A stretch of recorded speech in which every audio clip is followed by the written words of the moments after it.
Happy Saturday. It is another beautiful day here at virtual Boeing Field. I don't think it's as pretty in the real world. Today we've got thunderstorms predicted and so on. So rather than flying real world weather today, we're flying nice weather with a little bit of wind coming from the south. And the idea is to run the entirety of the Galvin Flying Private Pilot Stage 2 check. This is the practical flight exam that I'll be flying soon with a check instructor to ready me for solo cross countries. I'm pretty excited about it. But there's a pretty comprehensive list that we have to go through, and we're going to try to check off every single one of these items in a 2-hour span. It's a lot to ask, but we're going to go ahead and give it a try. We will not be using Pilot Edge's ATC for this. We could do it, but we are actually going to be simulating a lot of ATC calls at this point, so which is the way they expect to do it in the actual check. We'll be simulating a lot of ATC calls, except for the ones that are absolutely necessary at KBFI. I would rather not connect to the Pilot Edge network and mess around in their world while we do this. So, with all that said, let's go ahead and take a look at the flight plan that we have and make sure that you can see that. Still working through some issues with my tablet mirror. Okay, we're going to fly from Boeing Field to Green Lake, which is just north, Kingston, so we're going to shoot off to the west, north to Daybob, then a beam of 0S9, which is Jefferson County. Yes, there's wonderful pie there. We're not stopping at the cafe. And then to swim, and then to KCLM, which is Port Angeles. That's the intended route. We're not going to get there. The instructor will call it divert partway through because we need to save time, and landing at my destination isn't really the thing they're checking. Being able to divert and navigate is. So we have a lot of stuff to do, and we'll only get part way. But we have to have a nav plan, and that's the plan. I've tried to recreate the weather the best I could. We got a few clouds at, I think, 7,000. We got 6 knots from 190 degrees. So it'll be south flow today at KBFI. And let's get started. So, checklists. We has them. Before starting engine pre-flight complete, I'm going to go ahead and say that we have done a pre-flight. Let me show you what we've done. We've removed all of the tie-downs, the chocks, the remove before flight items. We've done a quick check to make sure that we have all the necessary fluids. We have plenty of fuel. We have 2 people on board. We're within weight and balance. Everything looks good there. We've done a pre-flight around the aircraft. We know it's airworthy. We've checked its documentation. All the things we had to do for pre-flight we have done, and now we are sitting inside the aircraft ready to get started. So before starting engine pre-flight complete, it is complete passenger briefing. Complete, but if we did have passengers, we'd use the Safety C checklist. What's Safety C stand for? It stands for Charles, what's the first S in safety? I'll get back to it. A stands for air. Air vents are located 2 up in front of us and 2 back, 2 in the back there. Just rotate them to open or close them to your wishes. And if you want cabin heat, just let us know. F stands for a fire extinguisher. We have it under the co-pilot seat here on the right. If you need it, we will deploy it. Don't worry about that. E, exits. There are 2, one on the left, one on the right. These doors open with a very simple mechanism. Just pull it toward the back of the aircraft and push out. And in the case of the emergency, you can also pop the window out if you need to use it to exit. T stands for talking. Talking is something that we normally do within the aircraft. You just speak right into your microphone. However, we have sterile cockpit procedures on taxi, takeoff, and landing. We'll let you know when those are in force and when those are in force. Let's keep talking to a minimum. Y stands for your questions. If you have any questions, let us know. We're happy to let you know what's up. Oh, on talking, by the way. Feel free to point out aircraft that you see. We're all scanning the skies, but it's great to have your help doing that as well. And if you have any questions, you can let us know. And C, you'll have something called change of control. You'll hear us say my controls or your controls. That's normal. We're handing off control left and right to make sure we have positive handoff so everybody knows who's flying the aircraft. And then finally, the first S in Safety C, seat belts. Seatbelts are required on takeoff, taxi, takeoff, and landing. So let's go ahead and get those put in. We'll let you know when to put them on, and we'll let you know when it's safe to take them off. But we'll be wearing them for the majority of the flight ourselves up here. It's just the right thing to do. We advise that you have them fastened most of the time if you can. Okay, and we're going to put them on right now. Seats and seatbelts. Let's go. All right, let's see what else. Parking brake off. Yep, parking brake is off. Circuit breakers check in. Yep, they're in. Oh, let's go ahead and pull that control lock. All right. Electrical equipment off. Avionics power switch off. Fuel selector valve to both. Yes, it is. There we go. Fuel shut off. Make sure that's pushed in. It is. Before starting engine, checklist complete. Starting engine checklist. Throttle open 1/4 of an inch. Just a little bit there. Mixture to idle cutoff. Check. Standby battery test 10 seconds, then on.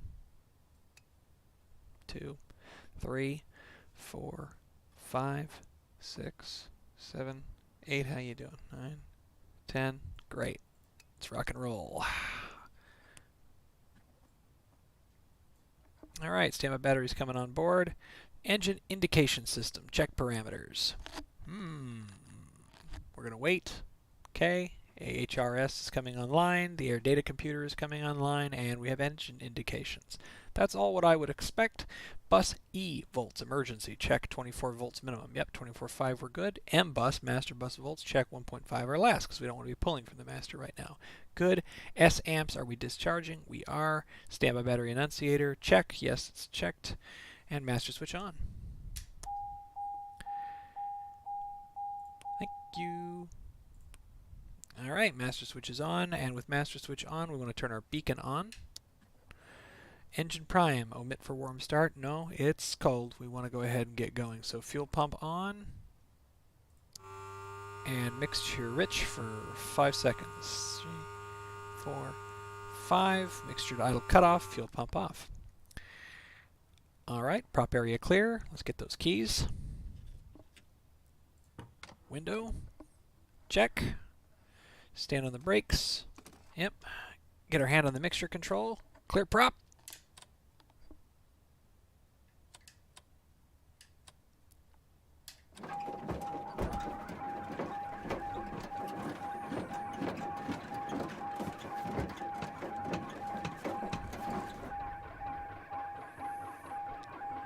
A little chilly. It takes a second to go.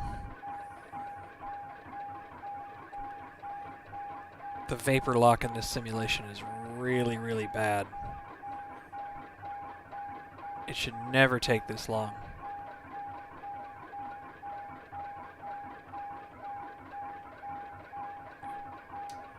And you don't want to crank for that long either.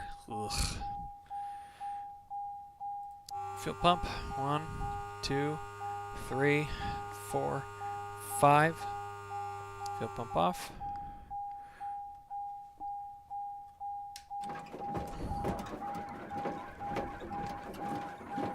Smoothly advance the mixture. What I find is there's sort of a magical point partway up the mixture enrichment process where the engine wants to catch.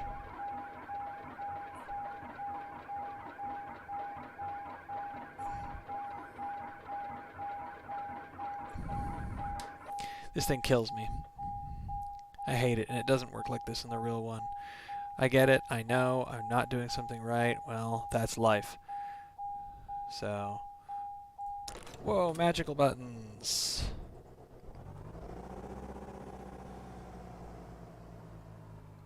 Alright, make sure the starter is shut off. It is. Keys are both. We'll get down to 1200. Okay. Anyway, mixture is full. Throttle is at 1000. I've got it at 1200 because we're going to be bleeding it here in a second. Check green on all indicators. Oil pressure is good. Fuel flow is good. Oil temperature is good. VAC is good. Amps check positive. Yes, well, we have... They're not negative anyway. Low volts annunciator check off. Yes, there is no low volts annunciator. Mixture lean as required. So what we're going to do is we're going to keep it up around 1200. We're going to lean it out. EGT's coming up. We're listening and we're feeling. There it is. And normally we do 3 full turns from peak EGT. EGT's coming back down. That's what we would expect. Sorry. Okay, starting engine checklist complete. Before taxi, avionics switches on. Oh, I guess they already are. Radio and transponder set. Let's go ahead and set, let's go ahead and get the weather. Press COM 12775.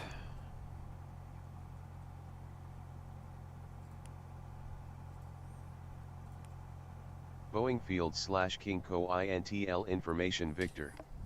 2000 Zulu weather. Wind 190 at 6, visibility more than 10. Sky conditions 6000 few, temperature 13, dew point -16. Altimeter 2992. Arriving runways 14 right, 14 left, departing runways 14 right, 14 left. Advise on initial contact you have Victor. Victor. Great. Okay, we got 1219 there. We got ground, and then on COM 1, we've got the tower 118.3. I'm going to go ahead and change the microphone to COM 2 so we can talk to ground, and then we're expecting 14 left out of here. I want to do the Green Lake departure. Okay. And transponder. Transponder is 1200, but it's in standby. That's not right. We want it to be alt and reporting. Awesome. Transponder 1200 alt. Yep, there's the R. ATIS altimeter heading, so 299.2 on that guy, and that's correct, and that's the altitude we'd expect on the field, and the standby 299.2, that's the altitude that we would expect for the field. Flaps retract. Flaps are up. Alright, standby instruments check and set. Let's go ahead and, I forgot, set alt. We're going to go ahead and set the alt bug to 4,500. Where you want to climb up that high for our cruising altitude. That's our westbound. And then I'm expecting runway 135.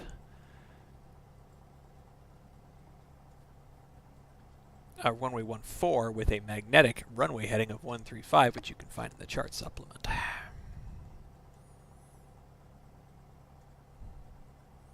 Booyah! ATIS, heading, altitude set. Standby instruments checked and set. We have flaps retracted. They are. Parking brakes, brakes release tests as required. Nav on.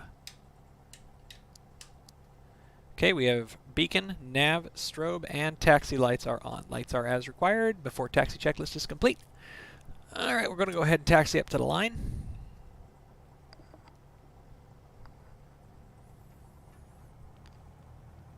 Okay, we are properly leaned out.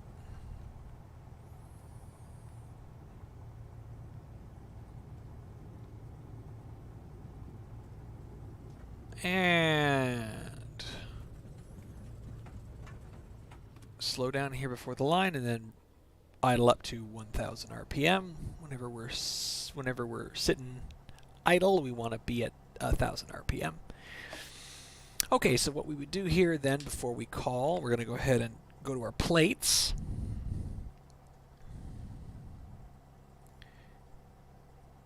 Let's see, KCLM.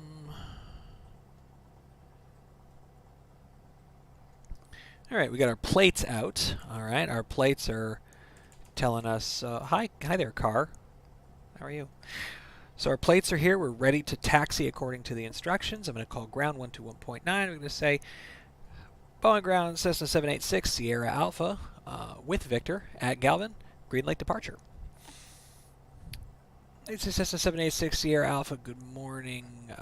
Boeing ground, taxi 14 left via Alpha, Alpha 2. Taxi 14 left via Alpha, Alpha 2, 786 Sierra Alpha. Alright, we're good to go. Let's go. So I've got my chart out, and I know where I am, and I know that Alpha 2 is on my left, and I verify that by looking, and I see Alpha 2 over there and a 1-4 left sign, so those all line up. That's what I would expect. So over we go. And I suppose I can put a little bit of aileron down since we're in a current crosswind now, but as we turn into the wind, we can straighten out the aileron. We can center our wheel here, control wheel, our yoke. There's 1-4 left. That's what we want. We're going to get into the run-up box here at Alpha 2.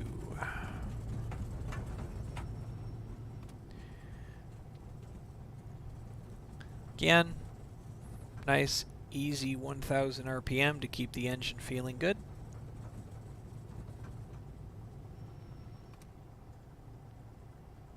And give some folks some space behind us if they want it. Okay. We're now at the run-up box, and we're going to do our before takeoff checklist. Parking brake set. Passenger seat backs, most upright, so that's us. Passengers, how you doing back there? Everybody's got their seat backs upright. Seats and seat belts, everybody check your seat belts. Make sure we're looking good here. I'm ready. You're ready. Awesome. Cabin doors closed and locked. Make sure the windows are closed and locked too. That all looks correct to me. All right, flight controls free and correct, so we're going to do the box. We're going to do full deflection left aileron, and we're going to watch.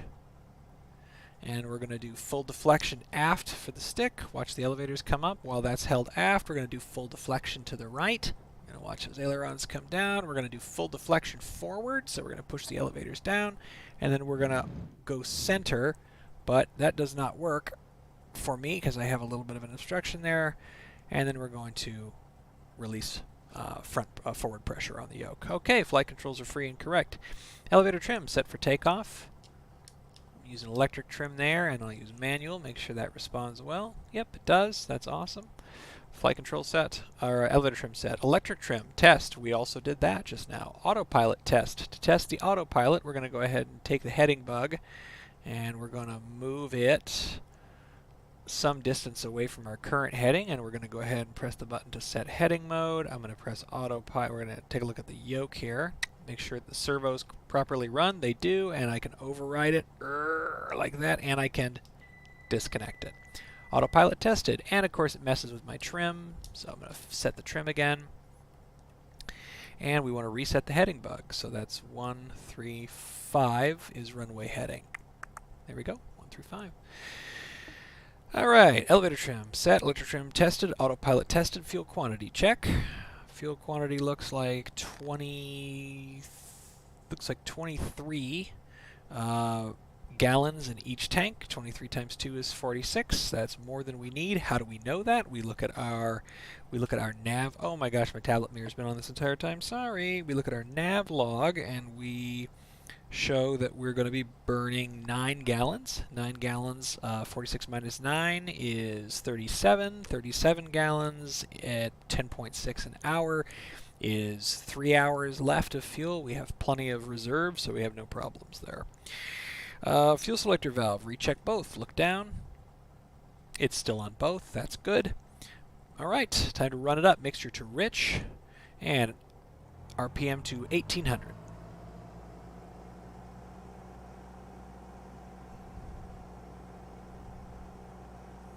Okay, we're going to do a mag check. We're going to do our left mag.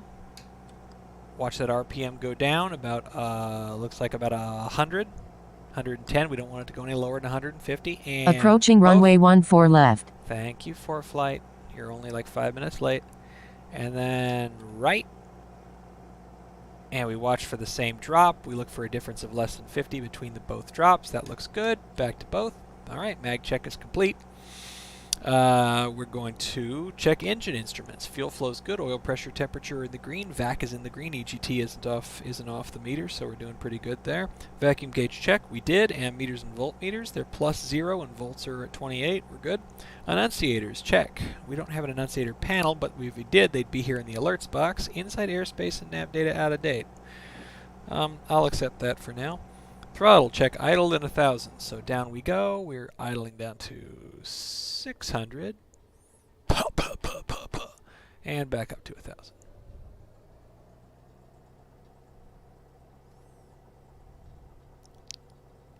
There we go. Went up without me having to do anything. Throttle friction lock set. Yes. COM nav frequency set. Okay. COM frequencies are set.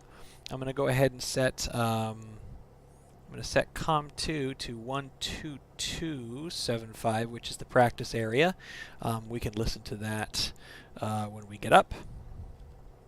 And I'll leave COM1, actually, sorry, 12275. We'll put that on COM1. So that's either practice area or tower. And then I also want Seattle,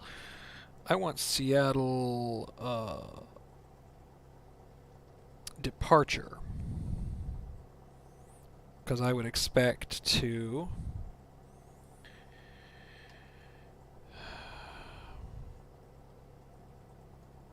119.2.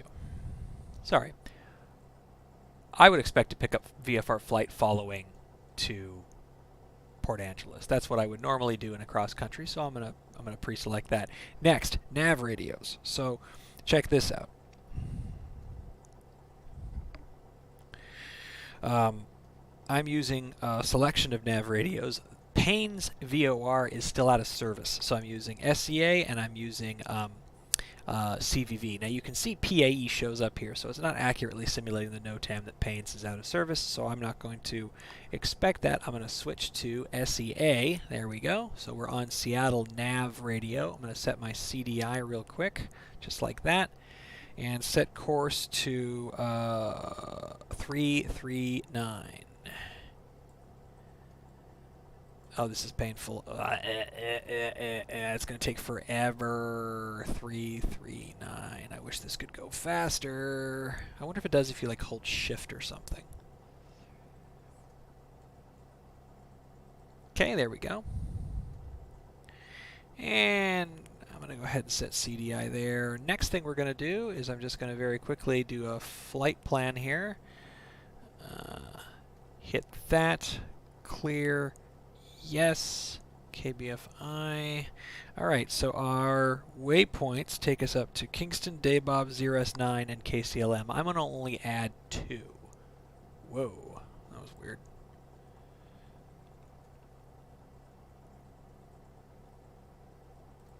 Try that again. 0 S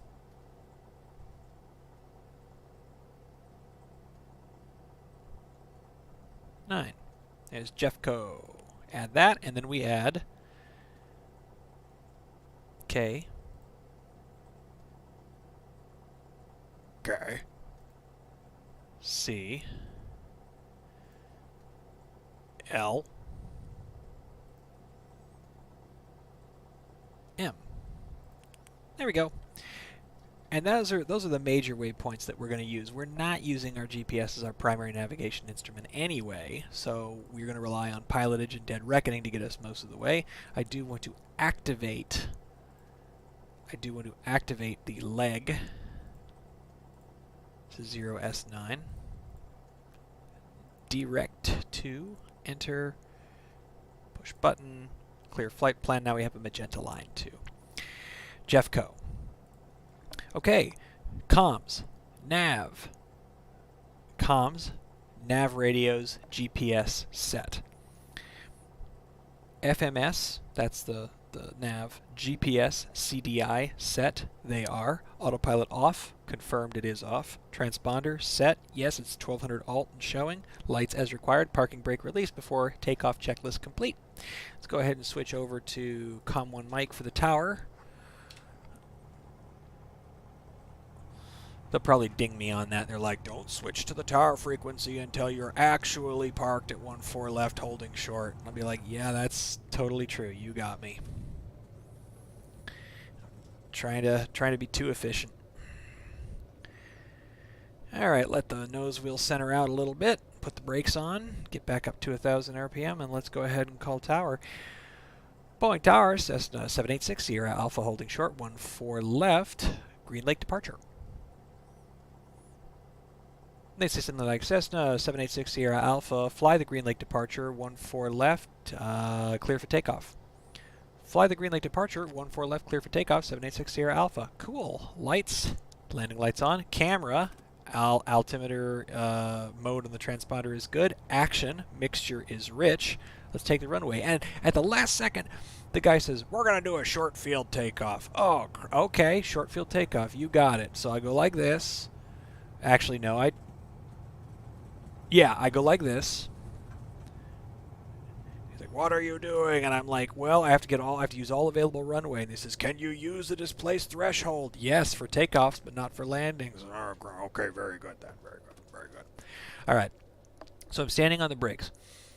Here's how a short field takeoff works. Flaps go down to 10. We've got the brakes on. We've got as much available runway as we can possibly get. That's why I took a right before I took a left. We're going to stand on the brakes. We're going to shove the throttles forward until we get static RPM of 2,400, and then we're going to go ahead and release the brakes. We're going to climb, and they're going to tell. Then he's going to say to me, "There's an obstacle." So we're going to climb at VX, which is, I believe, 62 knots. Yes, it is 62 knots. And then he's going to say, "You're clear of the obstacle," and then I can climb for VY, which is 74. Okay, and once I get to VX, I'll go ahead and pop the flaps up. All right, so here we go. Short field takeoff. Standing on the brakes. Yes. Flaps are at 10. Yes. Let's achieve maximum. All right. We've got as much static RPM as we can get. Brakes are off. Put in a little bit of right rudder there to counteract the left turning tendency at slow speeds with high RPMs, and we're on our way. We're watching for airspeed to be live. 40. 55. Up we go. And climb for 62. We're going to get out of the way of that obstacle. Whatever it is, we're not going to hit it. 62. And there we go, 62. Flaps are coming up. Keep climbing. You're clear of the obstacle. Okay. All right, we're going to go ahead and climb for 74 then. That's our VY. So that's our best rate of climb versus best angle of climb. All right, and we're trying to hold 135. There's not a lot of crosswind today. I'll look and make sure we're still in the extended center line. We're actually just a little bit east of it, so that's on me. I can probably take a slightly bigger bite. And we're gonna just crab a little bit east. Pretty good for VY, not too bad. Now 700 feet. I'm going to go ahead and start left turn, get on crosswind. Brief me on the green light departure. Well, the green light departure has us do a left downwind from runway 14 left. Midpoint of the field, we're going to turn, we're going to make a right turn. And we're going to aim for the Mercer Island. Excuse me, that's not correct. We're going to aim for Mount Baker. Sorry, instructor, I'm just flying the aircraft right now. I'll talk to you in a second. Grumble, grumble, very well. Aviate, navigate, then communicate. I'm sorry, I gotta turn this tablet mirror off. I keep doing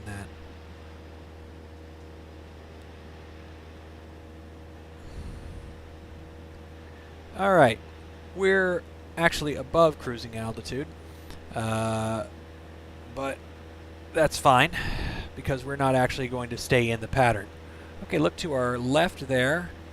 And you can see we're not midfield yet, but we will be shortly. We're still climbing, which I don't really want to do. Probably get a point or two off for that.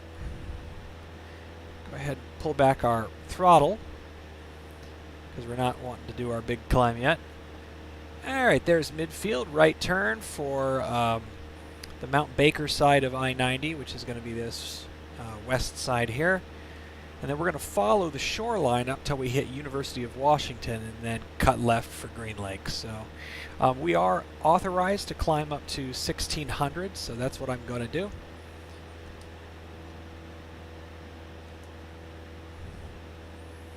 Because we've got traffic that's coming in, and we don't want to be in the pattern. We want to be 500 feet plus above the pattern, which is why 1,600 is where we want to be. Okay. All right, leveling off at 1,600.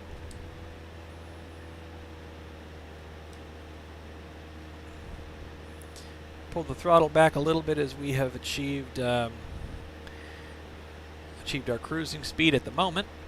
Okay, so ahead of us there we've got Mount Baker, and then this cut here is going to be the University of Washington. So we're just going to follow the shore until we got the University of Washington where we want it to be. And then we're on our way to Green Lake. Now, time off the ground, I should have tracked that, 1450. Documents,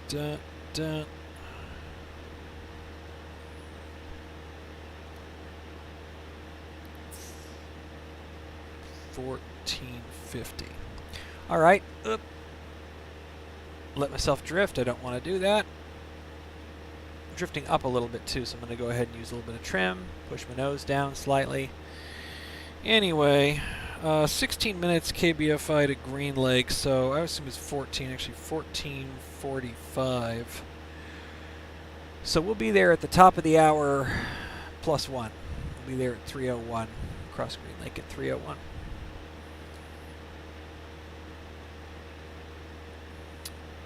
That's Green Lake right there.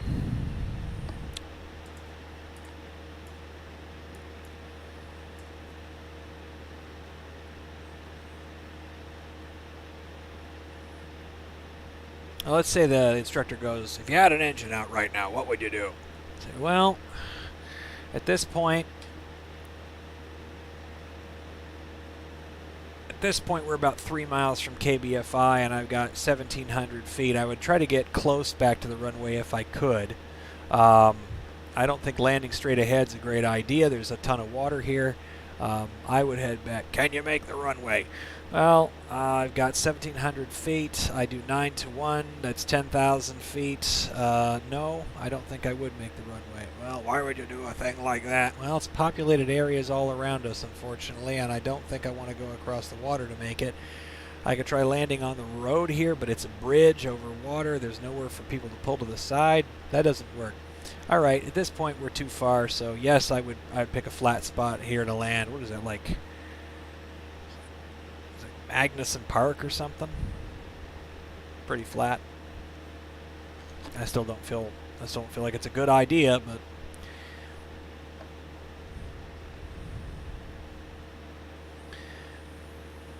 anyway, we can't climb any higher right now. This is the departure, and these are the rules. And so as we get past Green Lake, then we can consider climbing higher, and I will do that. But right now, we are restricted. See, look at all the trees over there. That's not a great place to land. Maybe this road right here, it might work, but then we dump into the drink. But this is Lake Washington, so it's actually not as cold. So better survival chance, I guess.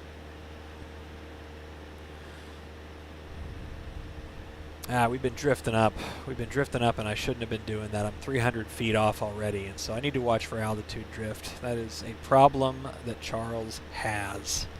It is absolutely a problem. I accidentally pulled a circuit breaker. All right, we're going to go ahead and make our turn to Green Lake.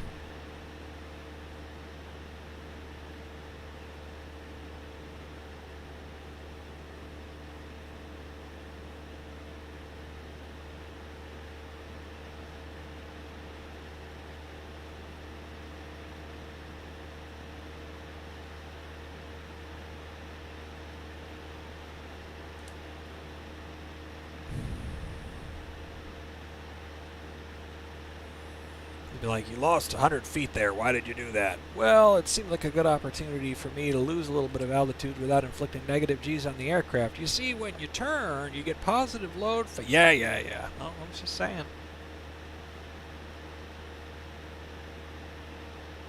I really don't know who this check instructor is. They sound really crabby, though. I'm missing the episode. I'm missing my episode of Matlock.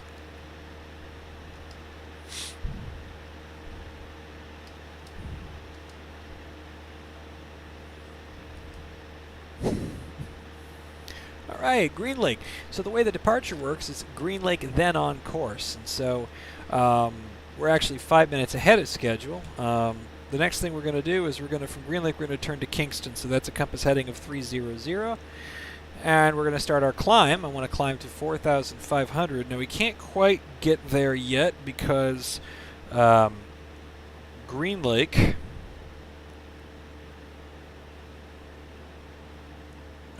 There's 300. We're going for Kingston. Kingston is over here-ish, I believe. Anyway, like I was trying to say, it looks like we're in a 30 shelf, so I'm going to climb to 2,500 to stay under the shelf, and then when we get clearance to climb further, we will do so.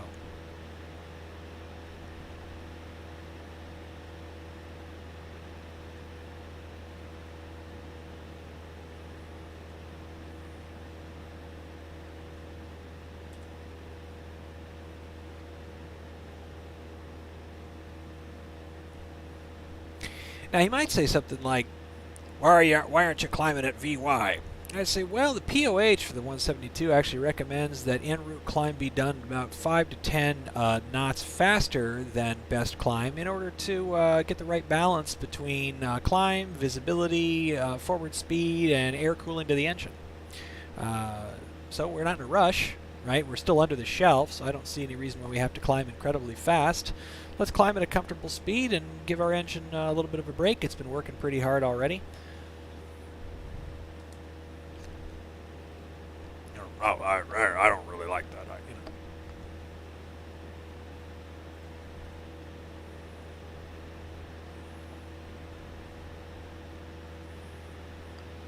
Like to watch Columbo? Sorry, just making conversation.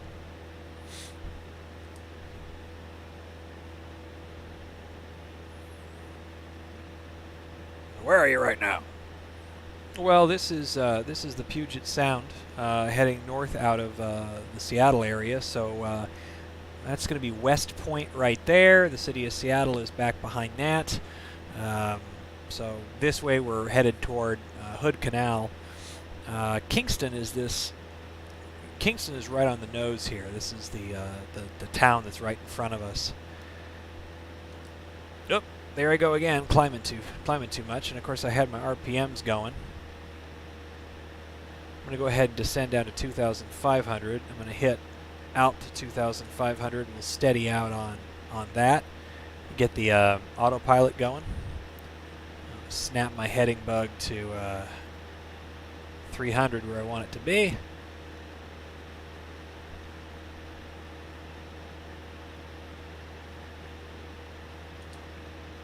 Let's put the nose down and dive a little bit.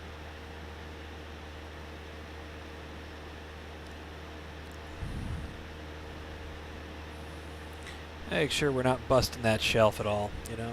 That's very important. Alright, and as we've exited the Class D airspace for Boeing, let's go ahead and switch over to the practice frequency, 12275. And we're just listening for any traffic that's in sort of the west practice area. Not that they'd really be transmitting this far up, but I think it's good to listen. There's 2,500. We'll go heading, alt, and engage the autopilot. And there she goes, looking pretty good. All right.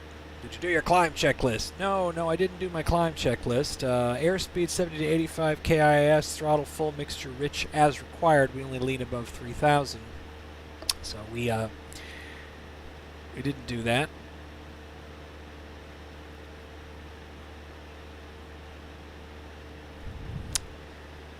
Well, you win some, you lose some.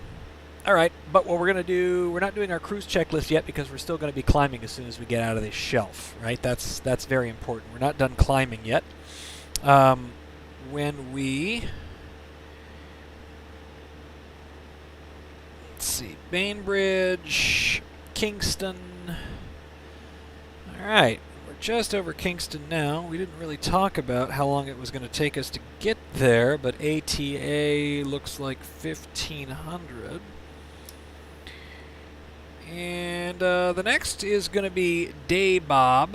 We're going to turn 267 for Day Bob. And the reason that we're doing that is we want to avoid... I'll show you what we want to avoid. We want to avoid the Chinook M The Chinook A MOA, excuse me, that's military operations area. We also want to stay clear of P51, which is a prohibited area. All right, now we are actually in the 5,000 foot shelf, so I'm going to instruct the autopilot to climb us to 4,500, and I'll engage vertical speed mode and give us 700, and as we climb I'll go ahead and give it full throttle, and up we go. What do you have to watch for when you use vertical speed mode? Well, you have to watch that your speed doesn't drop too low, because there isn't any control of your speed in this mode. It's simply trying to hit the vertical speed target, so we're watching our speed. We don't want to climb at any slower speed than VY, and if it gets to be too slow, we'll simply notch it down a couple of notches as we go up. So we're climbing 4,500. We're on course. Time is 1,500. We expect to be at Daybob at 6 minutes, so I expect 1506 to Daybob. And when we get there, it's going to be course 306.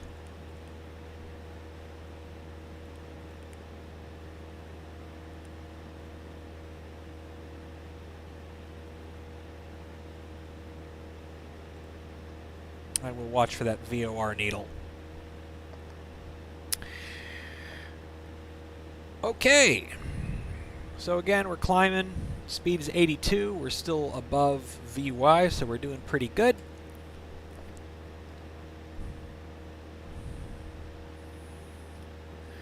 I'd like to go ahead and pick up flight following at this point. I think actually once we get to cruise altitude, we're going to lean the mixture, we're going to contact Seattle departure for flight following.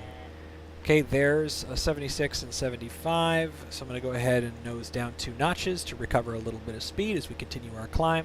There we go, speed's coming back up. Now, the honk means that we're within 1,000 feet of our bugged altitude, so we are closing in on 4,500, but we aren't there yet. We are now out of the Class B airspaces around Seattle entirely. So we can now climb as high as we want to. For the purposes of this flight, I think 4,500 is just dandy.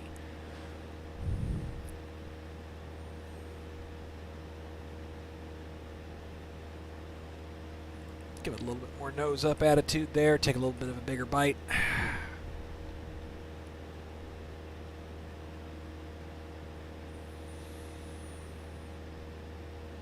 Let's see how that engine's feeling. Fuel flow is good, a little high, oil pressure is high, oil pressure is top edge of green, oil temperature is still good, VAC is okay, EGT is fine because we haven't leaned out yet, but now that we're above 3,000, we absolutely should. I'm going to go ahead and establish 4,500, and then we'll go ahead and run our cruise checklist, which includes leading the mixture. So I always forget my en route climb checklist, and I really hope I don't get bounced for that.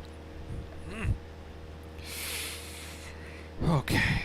Checklists. Did I mention checklists?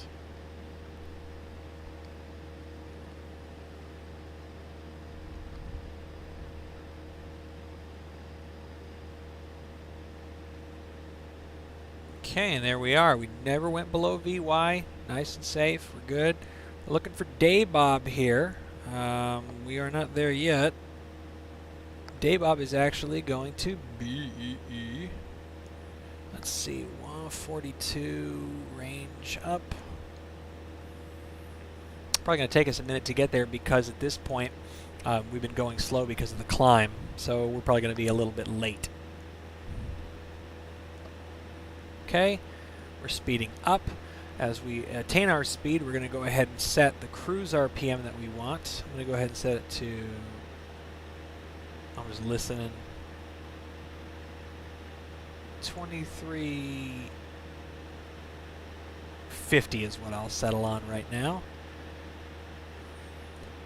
And you might say something like, you know, what's the deal with that RPM? Why are you doing that? Well, the POH says that that's less than 75% of BHP, and that's the recommended cruising percentage, and we get a decent TAS out of it. Plus, I know we're going to increase the RPMs once I lean the mixture out, which I'm going to do right now following the cruise checklist. So, power, 2100 to 2700 RPM, check. Trim as required, check. We're trimmed out. Mixture, lean as required. Okay, Now we've got a glass cockpit in this guy, and so we're going to use engine lean, and we're watching EGT right here. So I'm going to start to lean it back nice and slow. RPMs go up as we expected they would, but they haven't gone up too much, so we're still within the green arc because I lowered it below 2400 because I expected this. Okay, EGT is up, up, up, up, up. Fuel flow gallons per hour is going down, down, down, which is good.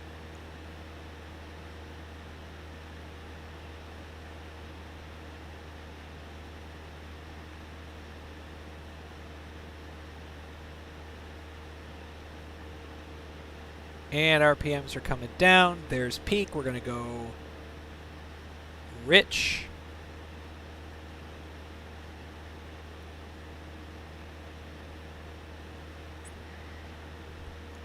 Going to get that RPM back. 3 turns rich of peak is the correct answer.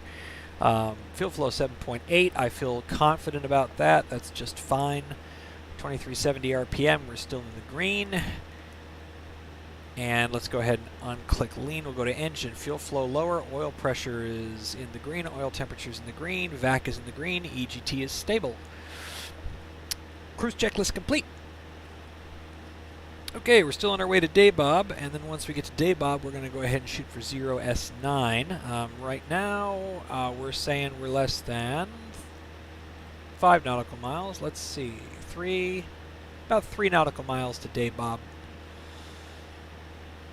110 knots. We'll get there in a third of a minute, so 2 minutes. Probably even less. I don't know who closed those. Turn the heat on there. Alright. And I'm going to go ahead and make a call real quick. Let's see. 1192 comm switch. And we'll call comm 2 while listening to comm 1. Seattle departure, Cessna 786 Sierra Alpha, 4,500 feet. Requesting VFR, flight following to Port Angeles. Seattle departure, 76 Sierra Alpha, squawk 7676. 7676 for 786 Sierra Alpha. 7676. Alright, Daybob is there. Just a second.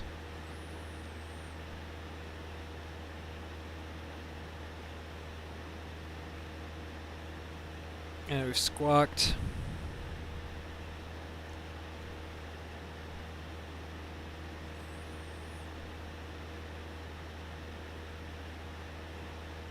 And they're going to say 786 Sierra Alpha, radar contact 13 miles west of Kingston. 786 Sierra Alpha. Okay, we've just passed over Daybob. Next is west of beam 0S9, heading 337. Right turn.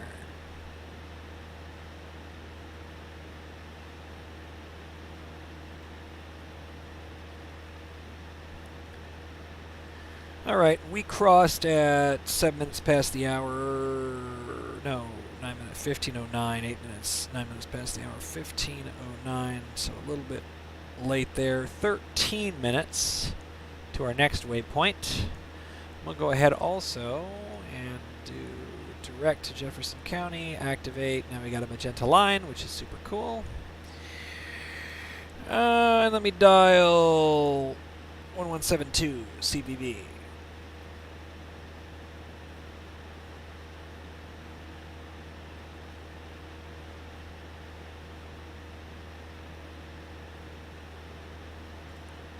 There's CVV, and we want, when we cross a beam, we want 186 course.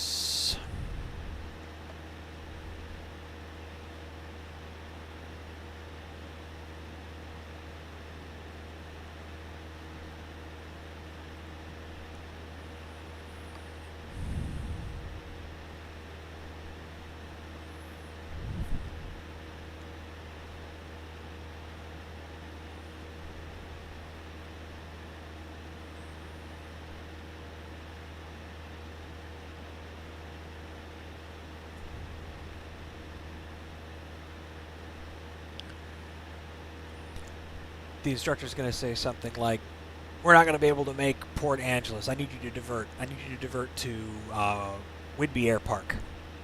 Okay. Got to go ahead and divert to Whidbey Air Park. Here's how we're going to do that. I'm going to tell you where I am. I'm going to circle Whidbey Air Park, and I'm going to get you a vector. We are just north of Daybob at this point. I've got it as right here. Whidbey is right there. That's 17 miles, 050 magnetic. I'm going to go ahead and start my turn now.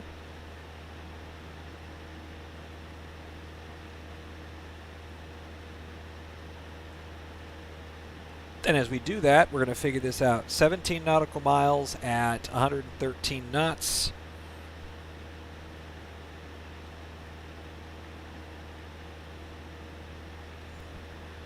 (17 nautical miles at 113 ground speed is 9 minutes.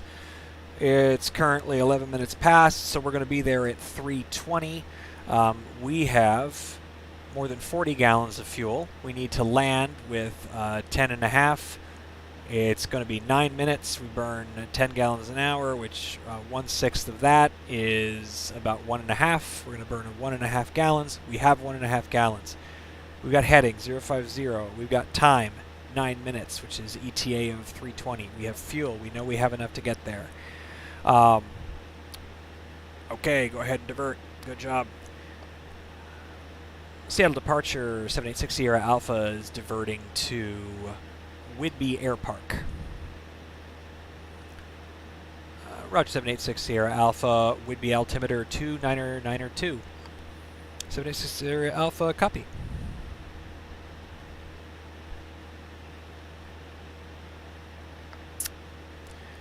All right. Now what's the deal with Whidbey Air Park? Brief the approach. All right. Whidbey Air Park has has a runway 1634. Let's go ahead and get the weather. CTAF 11296. We don't have weather there, but I can get weather at Coopville. No. KNUW 13415.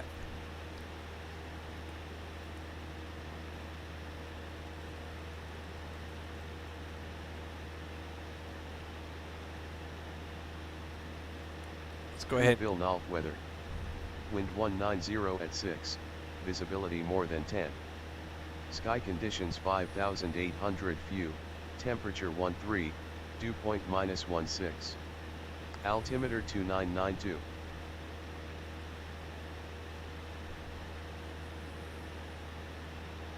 All right, we'll go ahead and tune the CTAF 1229. We got to get down. I'm going to start my descent checklist. So power as required. We're going to go ahead and lower the power. Mixture, we're going to enrich it because we know we need to get down. I'm going to go ahead and set the altitude down to 2,500, and we're going to do vertical speed down 700 to keep our ears. ACES, AWAS received, altimeters are set. They are set. CDI, FMS, GPS, review and brief. Fuel selector to both. W10, I'm going to go to nearest.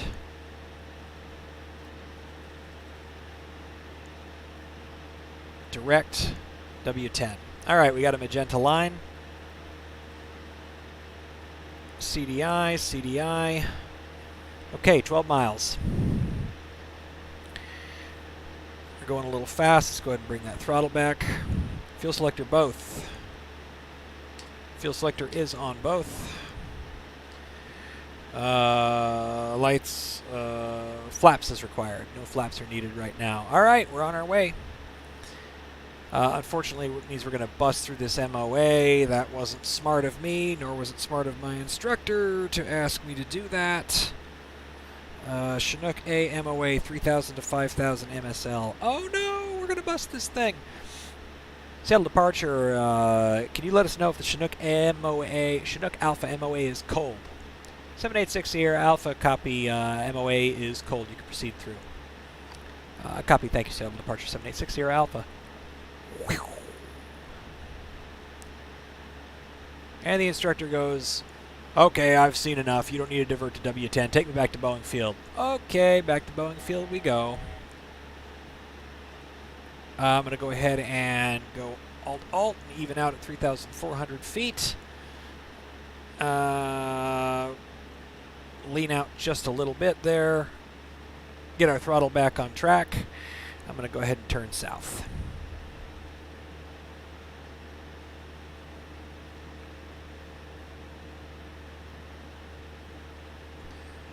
Where are you going? I'm aiming for Blake Island because I want to go ahead and make the Blake arrival. And how do you know where that is? Well, let's see. So we knew we were headed toward Whidbey Island. This point right here is, it's not Vashon, but the Hood Canal's off to the right. Seattle's over this way. We're looking for Bainbridge, and then south of that is going to be Blake Island. It's small, so I'm going to head this way. I'm going to look for Seattle on my left, and we'll verify that's working. Now, we're headed in an easterly direction, so we want to have a VFR cruising altitude of 3,000 plus, or odd altitude plus 5. So I'll do 3,500. We'll do vertical speed, nose up, nice and gentle to get there. Give it a little gas. All right, what else do we want to talk about? We're going to get out of the MOA, so that's good. Let's talk about the next shelf that we're going to bust. Or not bust. So there's a 6,000-foot shelf north of here. We're going to come through the 5,000-foot shelf, and we're going to stay... excuse me. We're going to stay in the 5,000-foot shelf. We'll come down to less than 2,000 feet by the time we get to Blake, so we're going to want to start a little bit of a descent in a minute, but we're already down to 3,500. Shouldn't be too difficult. All right, departures and arrivals. Here's my cheat sheet. We're going to want to get the weather for Seattle, obviously. 1, 2, and we've got 1192, so 12775.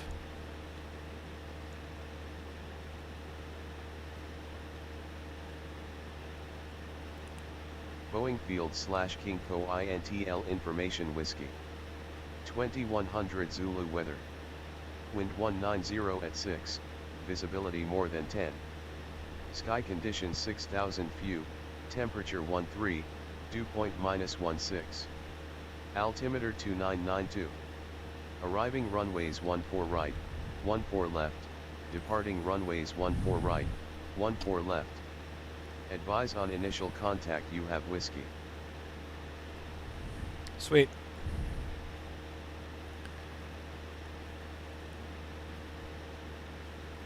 All right. That part's done.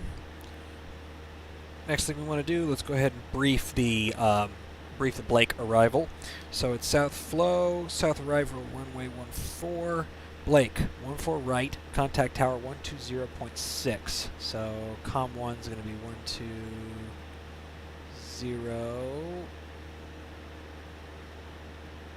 120.6, and I'll kind of dial that in right now. Ooh, duh. You know what else I should have done? Nearest.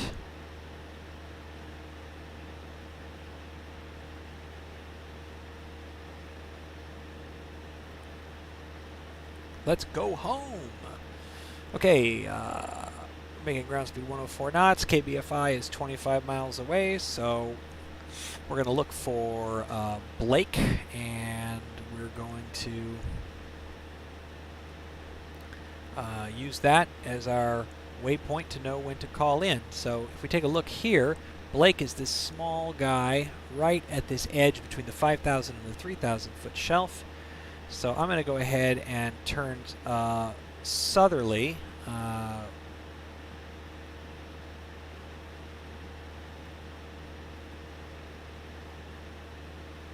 turn 178, so we're not in any danger of... actually, I'm going to give that a few more degrees to the left because I want to track the Puget Sound. That's pretty good for now.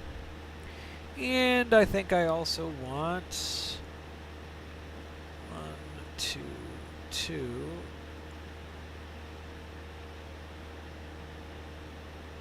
No. I can't. I'm still on Seattle departure and they haven't released me yet.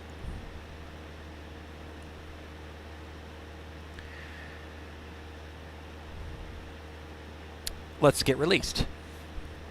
Seattle departure is Cessna 786 Sierra Alpha. We got the weather at Seattle, information whiskey, and we'd like to be released from flight following. Cancel flight following, sorry. 786 Sierra Alpha, Squawk VFR, flight following canceled. Thank you, 786 Sierra Alpha. Alright, Squawk VFR. I didn't say Squawk VFR, I should have said that. Boop, VFR, 1200 ALT. Good. Squawk VFR, released from flight following. We can now dial.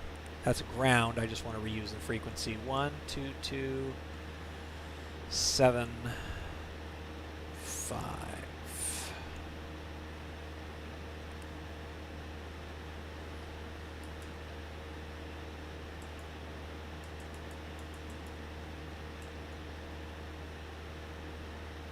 All right. Still rocking and rolling here. We are, it looks like, about 15 nautical miles or so from Blake Island. Let's go ahead and tilt that heading just a little bit over, just a little bit more. 160. We still want to be just tracking this side of the Puget Sound the best we can. And this is good. The constructor's going to get me back in good time. We need to be able to do... we're going to do a couple of touch and goes because he has to check a few things.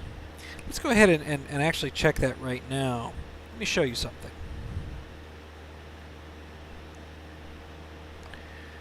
So here's the stage check guide. Okay? So under flight... short field takeoff and landings, soft field takeoff and landings, pilotage and dead, they mean reckoning, not seconding. GPS and VOR navigation, we've done both of those. Diversion to alternate, we've done one of those. We haven't done lost procedures yet, so that's something that we should do. Emergency operations, the emergencies that they're looking for are engine fire and electrical fire in flight. They're just going to probably ask me to brief those, which I'll do with you in a minute. Basic attitude instrument flying and recovery from unusual altitudes. They'd probably have me put a hood on or close my eyes. I'm really not worried about that at all. Collision and wake turbulence avoidance. They'll be asking me questions about that. I have no problem with it. Power on and power off stalls. Banks up to 20 degrees with emphasis on spin awareness. Now, maybe they'll say before we go back, let's go to the practice area and do the stall. I'm not really feeling if we have to do that right now. Maybe I actually will. Vashon. Not Vashon. This is Bainbridge. They're not going to want me to do stalls over Bainbridge. By the way, what's that out there? It's an aircraft carrier. They are not going to ask me to land on the aircraft carrier to pass my stage 2 check. As a matter of fact, I'm pretty sure I would not pass my stage 2 check if I tried that.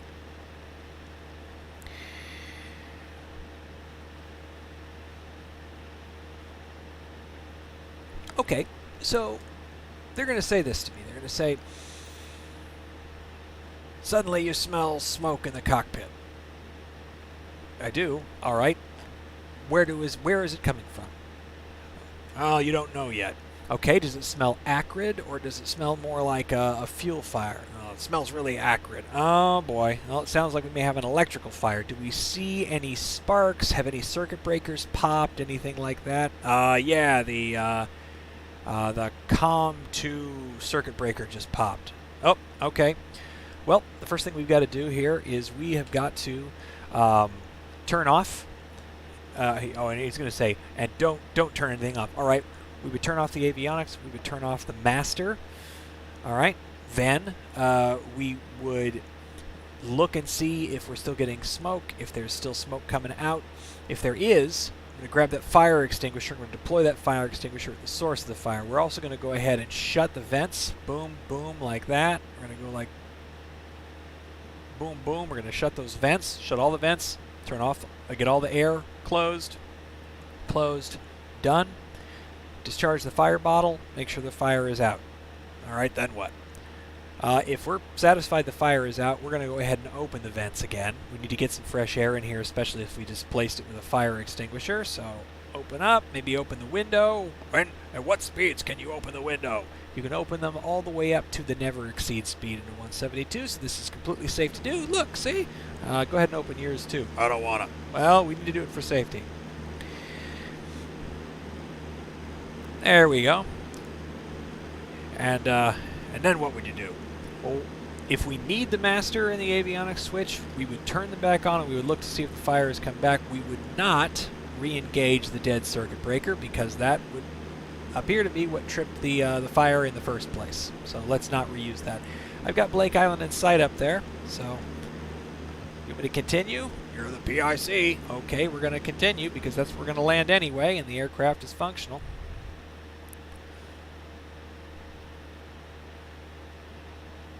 All right, now let's see what would happen if you saw flames coming out of your engine there. All right, well, that's an engine fire. Here's what we're going to do.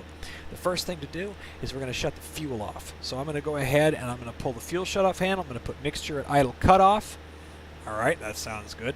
The next thing we need to do is we need to turn off the source of sparks. That means the magneto switch goes to off. That means the master switch goes to off. Okay, that sounds pretty good. Again, we're going to close those vents. We're going to keep the smoke from getting into the cabin because that's going to asphyxiate us. We don't want that, so all the vents are closed. At that point, fuel's off, fuel's off, sparks are off, air is secure inside the cabin. The next thing I'm going to do is I'm going to try to snuff the fire out. I'm going to go ahead and do an emergency descent. How do you do that? You start by initiating a turn to put positive load factor on the aircraft's wings, and then you initiate a descent. We're looking to hold the speed higher than 100 knots in the descent, ideally 120 knots, because we need to create enough wind over the engine that it can blow the fire out. Okay, that sounds good. And then what do you do? Well, the engine's gone. So we need to do a forced landing checklist immediately following that. Also, I want to make sure that I got this right. I should have used the checklist for the electrical fire. I should have used the checklist. Grrg. I get so excited about doing the flows. Mixture idle cutoff, we did that. Fuel shut off, we did that. Fuel pump off, right, that is off. Master switch off, we did that. Cabin heat and air off. Airspeed 100 knots or more. Forced landing execute. Engine fire checklist complete. Now forced landing. Show me a forced landing. All right. ABC airspeed needs to be best glide. B, best place to land. Where would that be right now? Right now, forest. I would go ahead and land. I would land in this patch over here, just to the right of the water. That looks flat enough, and we can make it. And we're not going to make it to any airfields around here, as far as I know. We're 12 miles from any airfield right now. We can't glide that far. How far can you glide? 3,500. I assume the terrain around here is 500, so we would lose 3,000 feet. We have a 9-to-1 ratio. 27,000 feet divided by 6. Let's call it 6 miles. We can get halfway to any of these airports. We can't do it. Not good enough. Go ahead and descend. We got to get down to Blake Island. All right, no problem. Go ahead and descend. We're going to do our descent checklist. Power is required. Mixture rich because we're going below 3,000. BS. All right, we started our descent. Let's go ahead and make sure we've got the weather one more time.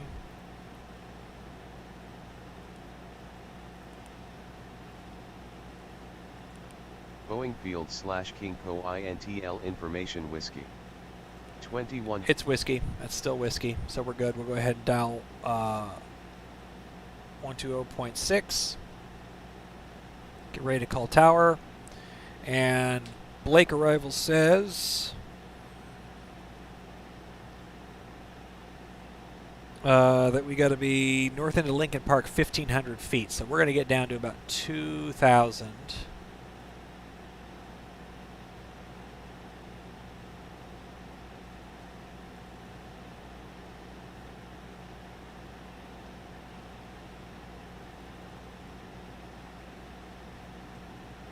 All right, coming on down.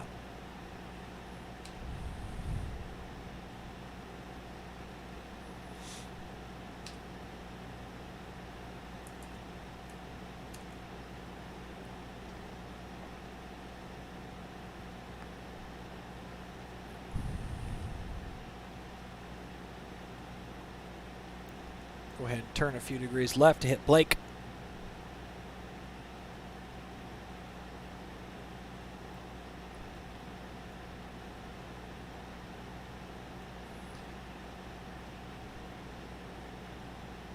There we go.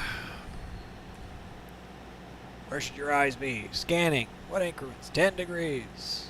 When? How often? Constantly. Okay then. All right.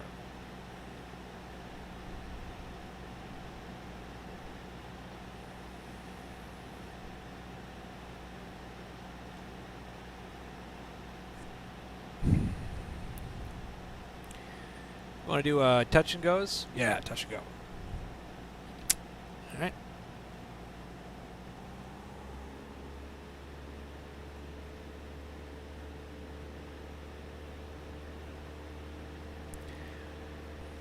Boeing Tower, Cessna 786 Sierra Alpha with Whiskey over Blake Island. Touch and goes. Cessna 786 Sierra Alpha, follow Blake arrival, runway 14 right. Report over Lincoln Park. Fly the Blake arrival, 14 right. Report over Lincoln Park, 786 Sierra Alpha. Alright. Let's go. I'm going to go ahead and take it from here. Autopilot off.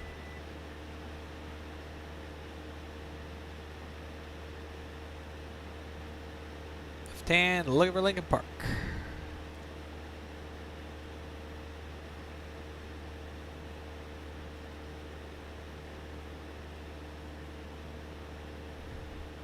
And we want to get down to 1,500 feet, so.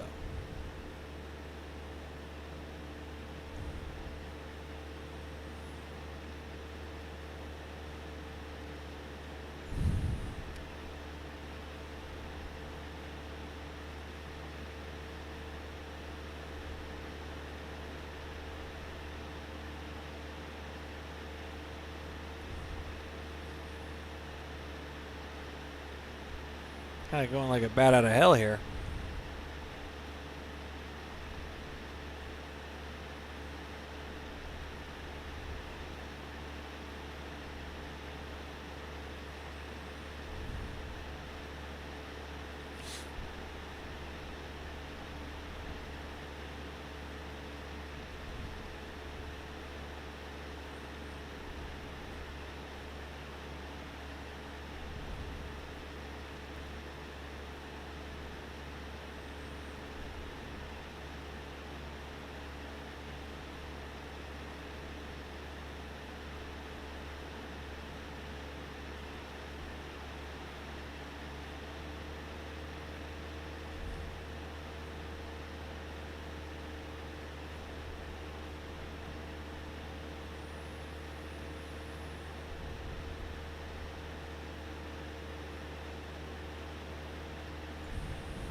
Boeing Tower 786 Sierra Alpha over Lincoln Park.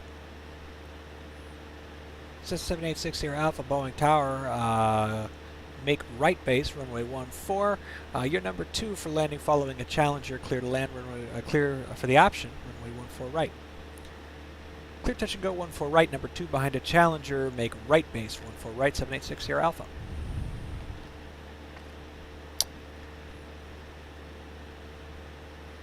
And he's going to say, I want to see a soft field landing. All right, you got it. Soft field landing, no problem. Brief a soft field landing. Now we're going to get our landing checklist complete first. So I'm going to make sure we've got, oh sorry, I don't have one of those checklists, but it's a Florida door. So it's tanks on both, fuel shut off is in, mixture is rich, keys are in both, master is on, lights are as required, seat belts are fastened. Autopilot is off before landing checklist is complete. All right, anyway, landing checklist for a soft field takeoff or soft field landing.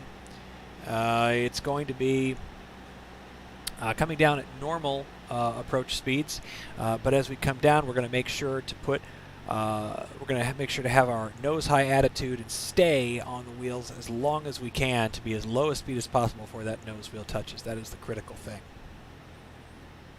Okay, 1 notch of flaps. Okay, Okay, we're at pattern altitude.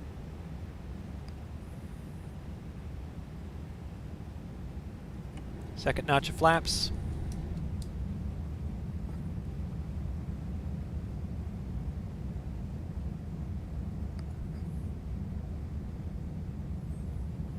Okay, 1,000 feet below pattern altitude. I didn't time that turn so great.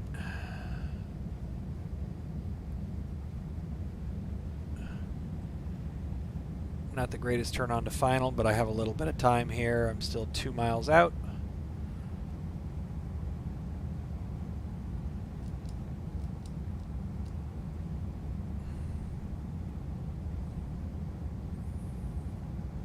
He's gonna be like, Pappy says you're right on course, and it'll be like, that's the Pappy for 1-4 left. I don't want to look at that.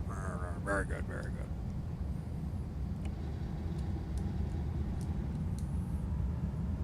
Like, I think this guy, in my mind, this guy's like trying to fail me, right? He's probably not going to do that. He's probably a nice guy. All right, so approach speed's looking a little bit low. So I'm gonna go ahead and point the nose down, grab some speed, arrest the sink rate with a little bit more throttle.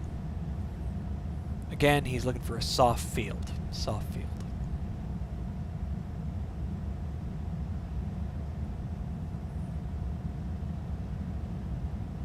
By the way, there should be a Pappy on this runway, but in X-Plane it looks like there isn't, so.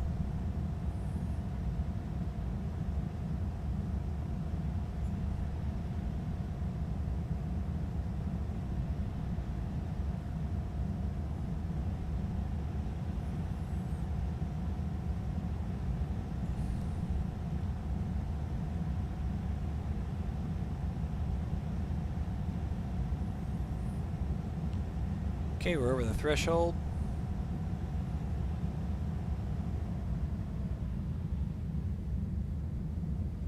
Look out to the end of the runway.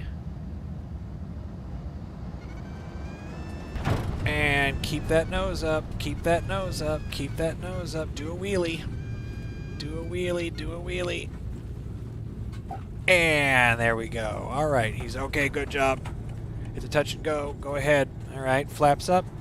Throttle to full.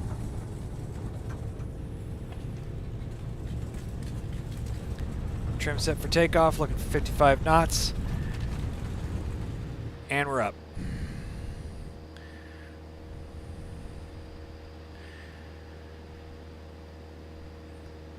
(786) Sierra Alpha, make right downwind. Runway 14 right. Right downwind for runway 14 right, 786 Sierra Alpha. They actually probably wouldn't have me do that. I've never actually heard them do that. They probably would this time just to make it difficult on me. Climb out for VY here. Okay, don't drift, don't drift.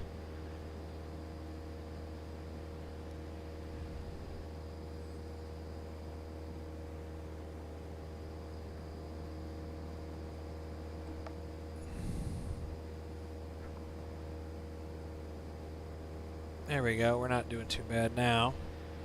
And there's 700 right turn onto crosswind, right crosswind.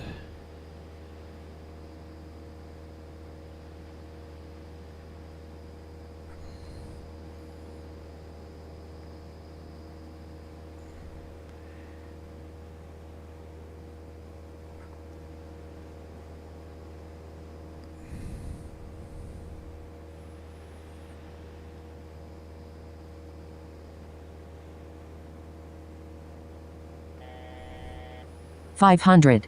Oh, good Lord. Stop it.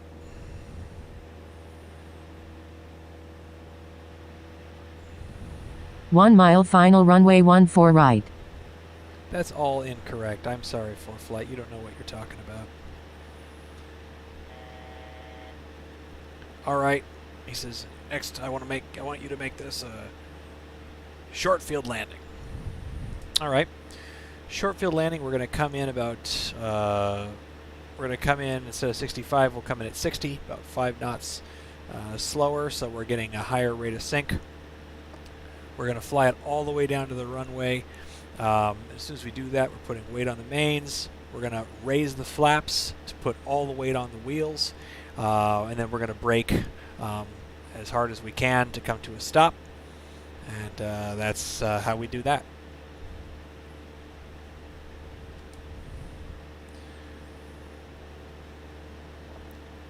(786) Sierra Alpha, go ahead and switch to the left runway, 14 left, cleared for the option. Gonna make this a touch and go? No, we're gonna make it a full stop. 786 Sierra Alpha is gonna make this a full stop. Roger. Switch over to the little runway, 14 left, cleared for landing. Cleared to land, runway 14 left, 786 Sierra Alpha. Alright, we are past the numbers. Gonna go ahead and do 1 notch of flaps. Can you do that at 172? Yes, you can do 1 notch of flaps at 115 knots in the 172. Can't do second notch until 85 knots, and so that's how that's going to be. And we are far past a beam. It's off our shoulder there, so we're going to go ahead and make the turn to base. Second notch of flaps, looking for 75 knots.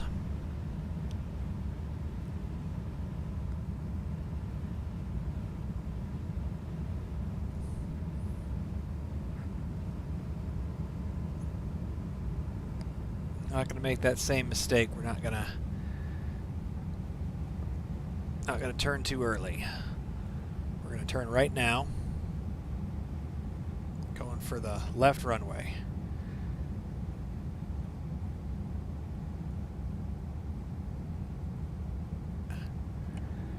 Third notch of flaps. Okay, we're centered. You're high. Yes, I got it.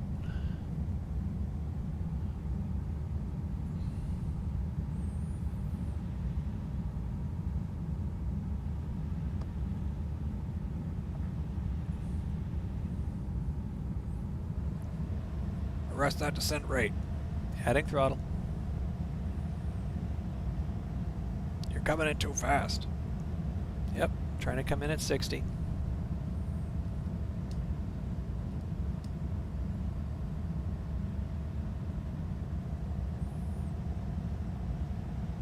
Let's get healthy.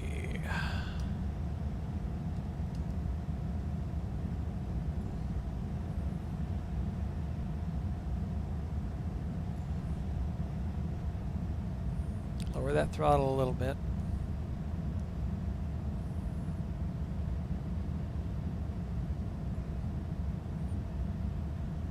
Nose down. Get on speed. There's 59 knots, two reds over 2 whites. Not bad.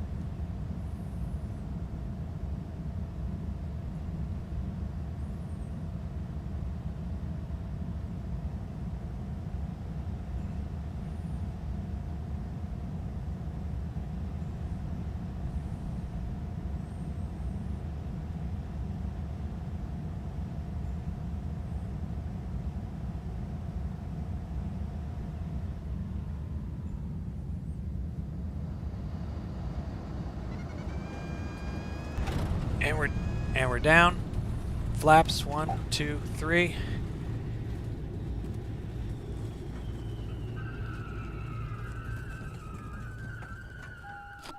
Short field.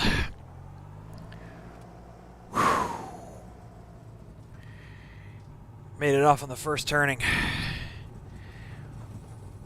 76 Sierra Alpha, turn off runway Alpha 3, contact ground point 9er. Turn off the runway, contact ground point 9er. Thank you, 786 Sierra Alpha. 1000 RPM. Alright. Come to Mike. Switch. Nope. Switch. Push. Listen to ground. Run our after landing checklist. Flaps up. Yes, they are up. Mixture lean is required. We'll pull that just a little bit for ground. We're not going to use it for too long. Lights is required. Landing light off. Trim set for takeoff. There we go. After landing checklist complete. Good evening, Boeing Ground System 786 Sierra Alpha at Alpha 3, Galvin. 786 Sierra Alpha, taxi Galvin via Alpha. Taxi Galvin via Alpha, 786 Sierra Alpha. Okay, let's see. Got my plates. Alpha 3, we're right here. It's going to be left turn. Galvin's just north of A2.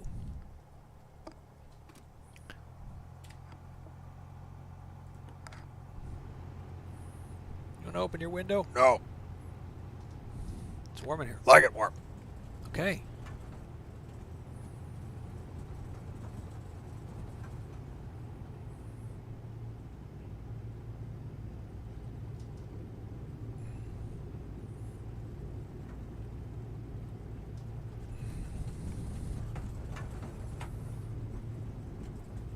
Getting back to the ramp about 45 minutes. It's not bad. I mean, it's amazing how fast a 2-hour block will go. And yes, I know we didn't start right at the hour mark, but you would assume 15 minutes for pre-flight, checking the fuel, that kind of thing. So I think this is actually pretty accurate. This is about as far as we'd get up to Port Angeles. We'd probably come back even sooner, honestly.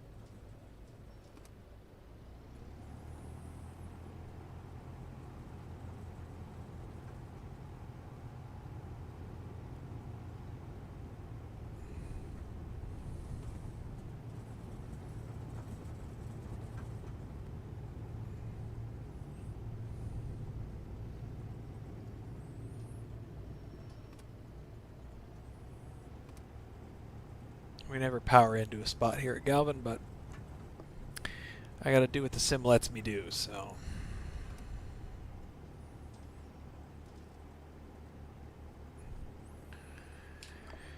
Alright. Shutdown checklist. Avionics master switch off. Electrical equipment off except beacon. Throttle to idle. Mixture to idle cutoff. Magnetos off. Master switch off. Standby battery off. Control lock install.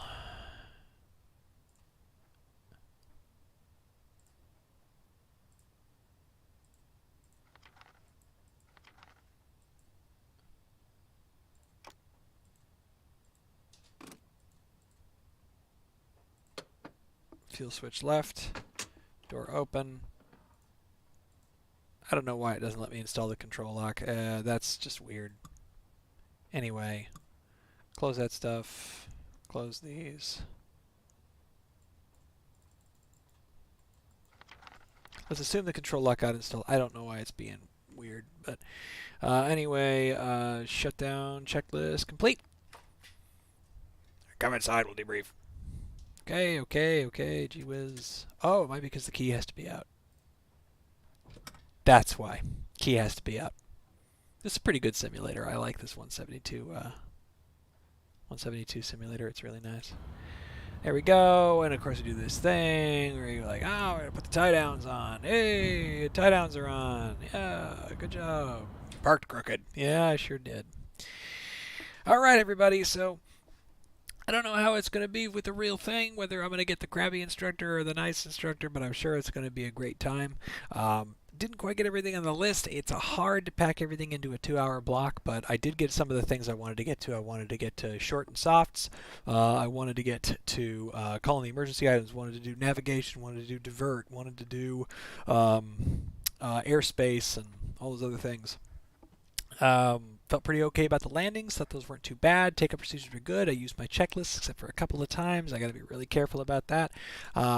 Overall, though, I'm getting excited for the real thing. We're coming up on the stage 2 just as soon as we can get it scheduled. So hopefully I'll have an update for you about that. It'll be onto the solo cross countries for real, which is very exciting. Thanks for joining, everybody. It's great to see you, and I'll catch you next time.